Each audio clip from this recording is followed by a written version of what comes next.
I think sometimes genre is a cold word to keep us in our place. Now, obviously, there was no shortage of virtue signaling at the Grammys because, of course, these people are desperate to stay relevant. And I think they've realized in some tiny, dusty corner of their tiny brains that we're all on to them. We're all on to the fact that these award shows are irrelevant and grossly self-congratulatory. They're just this ridiculous display of elitism and privilege. And so I think they have this idea that if you cram as much virtue signaling as possible into the 2 hours, well, then suddenly it's a very selfless, brave, important, relevant, virtuous thing that you are doing.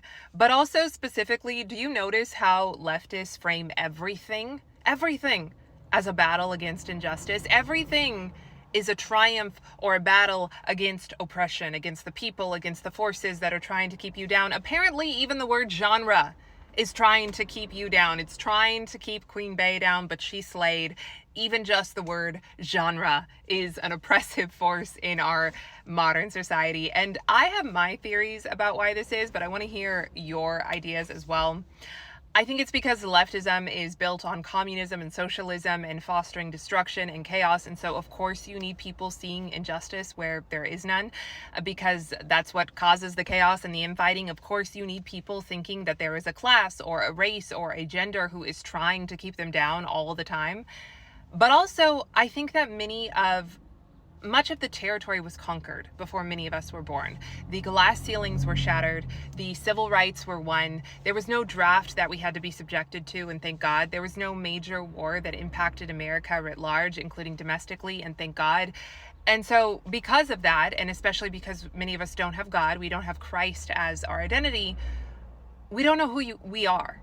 We're listless. We're purposeless. We have no idea why we're here, or whether our lives have any kind of meaning or significance in the context of history. We're desperate to be part of something bigger than ourselves. And I think sometimes that desperation can lead people to see injustice where it is not, to pick fights where there are no fights to be had.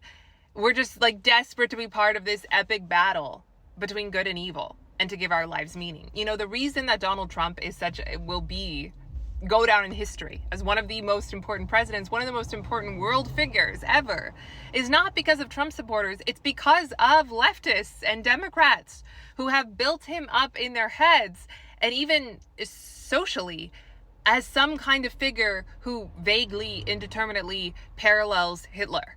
They're so desperate for him to be part of this big epic battle that they have made him much more important than he would have been. And obviously that's